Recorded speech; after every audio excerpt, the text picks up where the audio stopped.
हरे Krishna. Bhagavad Gita weekly में आपका स्वागत है। लोग अक्सर एक प्रश्न पूछते हैं, हम भगवान को इतनी प्रार्थना करते हैं, क्या भगवान सुनते हैं? अगर सुनते हैं तो जवाब क्यों नहीं देते? आइए इस प्रश्न का उत्तर आज हम भगवत गीता के अध्याय 4 श्लोक संख्या 11 में ढूंढते हैं।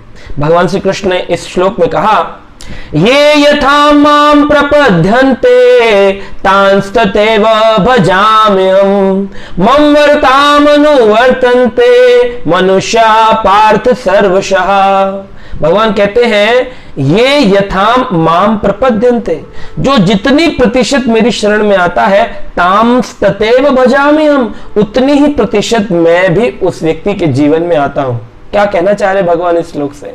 देखिए, भगवान का भजन कई प्रकार से लोग कर रहे हैं। भगवान श्री कृष्ण के मंदिरों में पाते हैं कि लोग कॉमनली 4 प्रकार की भावनाओं को लेकर के आते हैं। प्रथम, लोग आते हैं डर के कारण, डर जाते हैं कि कहीं हमारे ऊपर कोई ग्रह भारी ना हो जाए, या फिर सुन लेते हैं कि आप वसुदेव मंदिर में जाइए, कृष्ण मंदिर में जाइए, विष्णु मंदिर में जाइए, वहां प्रणाम करिए, दान दीजिए, और डर करके कि हमने बहुत पाप किए हैं जीवन में और पापों को मुक्त करने की शक्ति खाली मुक्तिदाता एक मुकुंद भगवान श्री कृष्ण के पास है, तो इसलिए डर के मंदिर में आते हैं। कुछ लोग हैं दूसरी कैटेगरी में आते हैं जो इच्छा पूर्ति के लिए मंदिर आते हैं। बहुत लंबी लिस्ट होती है अपने पैसों की, किसी को धन चाहिए, किसी को गाड़ी चाहिए, किसी को नौकरी चाहिए, प्रमोशन चाहिए, अपना स्ट्रेस रिलीज चाहिए, और मंदिर में अपनी इच्छा पूर्ति के लिए भगवान के आगे आते हैं और कहते हैं, प्रभु मेरी इच्छा पूरी कर दो। हम ये जानते हैं कि आपने कई श्लोकों में यह बात करी है कि आप अपने भक्त की सारी इच्छाएं पूरी करते हैं। आपने सुदामा ब्राह्मण की इच्छा पूरी करी और अपने मित्र सुदामा को आपने द्वारकापुरी के समरूप सुदामापुरी बना दिया। आपने ध्रुव महाराज को प्रसन्न होकर के 36,000 सालों का राज्य प्रदान किया। आपने प्रहलाद महाराज से प्रसन्न होकर के उनके पिता हिरण्यकश्यप की गद्दी उनको प्रदान कर दी। हमें भी राजा बना दीजिए ना भगवान, हमें भी कहीं का राजा बना दीजिए। ऐसी प्रार्थना लेकर लोग भगवान के मंदिर में जाते हैं। देखिए, और तीसरे प्रकार के लोग होते हैं जो भगवान के मंदिर में जाते हैं ड्यूटी मान करके। मेरे पिताजी ब्राह्मण थे, या मेरे पिताजी भक्त थे, मेरे पिताजी भी कृष्ण मंदिर जाया करते थे, तो कई प्रकार के मंत्रों से भगवान के पास आते हैं। ओम नमो भगवते वासुदेवाय नमः, ओ श्री कृष्ण शरणम ममः। और लोग अपने पारिवारिक ज्ञान को प्राप्त करके, जो उन्हें कुल परंपरा से प्राप्त है, ड्यूटी समझ करके भगवान के मंदिर आते हैं, देख करके दंडवत करते हैं और फिर भगवान की कृपा प्राप्त हेतु प्रार्थनाएं करते हैं। चौथे प्रकार के जो भक्त होते हैं, जो सर्वश्रेष्ठ बताए गए हैं, वो जो भगवान से प्रेम करते हैं, भगवान की सेवा की भावना से मंदिर में आते हैं कि मुझे भगवान ने सब कुछ दिया है, इसलिए मैं अपने पिता परमेश्वर भगवान श्री कृष्ण की सेवा करूंगा, प्रेम से, प्रीति पूर्वक उनकी सेवा करूंगा। इस भावना से लोग आते हैं। तो अब देखिए, 4 अगर प्रकार के लोग आ रहे हैं, तो भगवान को अगर अलग अलग प्रतिशत शरणागति दिखाएंगे तो उसी के अनुरूप में भगवान कह रहे हैं, मैं भी फिर उस व्यक्ति के जीवन में आता हूं। अब व्यक्ति खाली इच्छा मांगने के लिए आया है, तो फिर उसकी इच्छा पूर्ति कर देंगे। जैसे हम देखते हैं, एक छोटा सा बच्चा है और वो रोने लगता है, तो जब वो रोता है तो माँ कहती है कि अरे ये रो रहा है, चलो उसको ना दूध का बोतल दे देती हूँ। तो दूध का बोतल देते हैं, वो दूध पीता है और दूध पी करके थोड़ी देर बाद संतुष्ट हो जाता है, लेकिन पुनः वो रोने लगता है। तो माँ फिर उसको एक खिलौना देती है, झुनझुना, ये लो, ये इसे खेल लो और तुम अब संतुष्ट हो जाओ।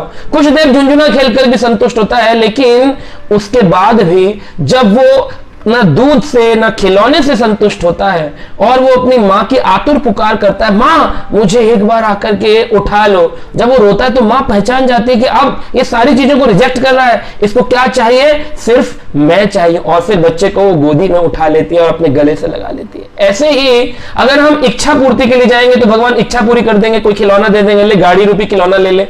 अगर हम जाएंगे दुख समाप्त हो जाए तो भगवान वो दुख समाप्त कर देंगे।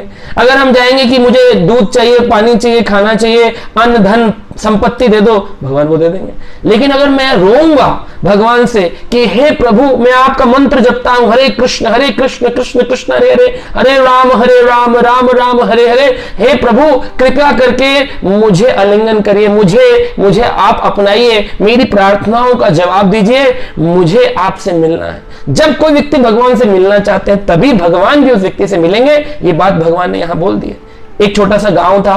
बताते हैं उस गांव में पुजारी आरती किया करते थे, शंख बजाया करते थे, और एक व्यक्ति था जो कि शूद्र जाति का ही था, लेकिन उसका नियम था रोज ठाकुर जी के मंदिर, कृष्ण मंदिर आता था और कुछ पुष्प ला करके वो उनके दरवाजे पर चढ़ाता था। वहां के ब्राह्मण जो थे, जाति ब्राह्मण, जो कि भक्त नहीं होते हैं स्वभाव से, वो कहते हैं कि भाई उन जमाने में नियम को पालन करते थे कि एक व्यक्ति को हम मंदिर में प्रवेश नहीं करने देंगे, लेकिन ऐसा नहीं होना चाहिए। मंदिरों में ब्राह्मण, क्षत्रिय, वैश्य, शूद्र जो भी भक्त है सभी के लिए समरूप से मंदिर ओपन होना चाहिए। लेकिन यहां पर इस गांव में शूद्र जाति के व्यक्ति को आने नहीं देते थे, और जब वो व्यक्ति आने का प्रयास करता था उसे कहते बाहर से ही आप अपनी पूजा अर्चना करिए, सिर्फ ब्राह्मण लोग ही अंदर जाएंगे। और इसी प्रकार से वो नित्य प्रतिदिन आता था। लेकिन एक दिन गांव में भारी वर्षा हुई, पूरे गांव में बाढ़ आ गई, पानी भर गया। पुजारी जी अपनी आरती करने नहीं गए, लेकिन वो व्यक्ति जो शूद्र जाति का था वो गया और उसने अपने पुष्प अपने जाकर के भगवान तैर के गया और मंदिर में चढ़ाए। जब अपने पुष्पों को वहां उसने अर्पित किया तो क्या देखता है, प्रकाश पुंज प्रकट हुआ और भगवान साक्षात कृष्ण प्रकट हो गए और उस व्यक्ति को दर्शन दे रहे हैं। वो प्रसन्न हो गया, उसको भक्ति प्राप्त हो गई। भगवान ने उसका आलिंगन किया, क्या मैं तुम्हारी शरणागति से प्रसन्न हो गया हूं, क्योंकि तुमने सारी विषम परिस्थितियों को त्याग करके अपने नियम को, अपनी भक्ति को कायम रखा है। तो यही भगवान कह रहे हैं, तुम जिस प्रतिशत में मेरी शरण में आते हो उसके अनुपात में मैं ही तुम पर कृपा करता हूं। जो पुजारी वहां आ रहा था, ऐसा नहीं कि सारे पुजारी ही खराब होते हैं या सारे पुजारी अच्छे ही होते हैं, ये व्यक्ति विशेष के ऊपर निर्भर करता है। यहां जो पुजारी था इस गांव में, उनकी सेवा तो थी भगवान की पूजा करना, लेकिन उनके अंदर उतनी श्रद्धा नहीं थी जितनी इस शूद्र व्यक्ति में थी, और इस शूद्र को भगवान ने दर्शन दिया। जब पुजारी को पता चला तो ब्राह्मण कुल के व्यक्ति ने उस शूद्र के चरण पकड़ लिए और कहा, ठाकुर जी के दर्शन पाए, तुमने प्राप्त कर लिए, तुम बहुत ही विरले संत हो जिनको भगवान ने दर्शन दिए हैं। अपने हाथों को मेरे मस्तक पर रख दो ताकि मुझे भी कुछ शुद्ध बुद्धि मिले और मैं भगवान की शरण में जा सकूं। तो यही भगवान समझाना चाहते हैं, आप अपनी प्रार्थनाओं को जितना प्रतिशत शरणागति के साथ भगवान के सामने रखेंगे, भगवान भी उतने ही प्रतिशत में आपके जीवन में प्रकट होंगे, आपसे बात करेंगे और आपकी दुविधाओं को जरूर सॉल्व करेंगे। हरे कृष्णा।